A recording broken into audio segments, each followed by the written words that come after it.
This is the hardest it has rained in the last couple days. You can see water jutting off of the roof. And here, on where we believe the window problem is, really not much.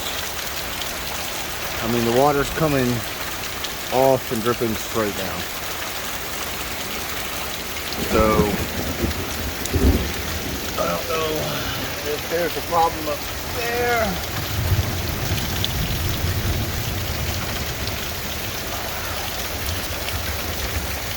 No water coming in there.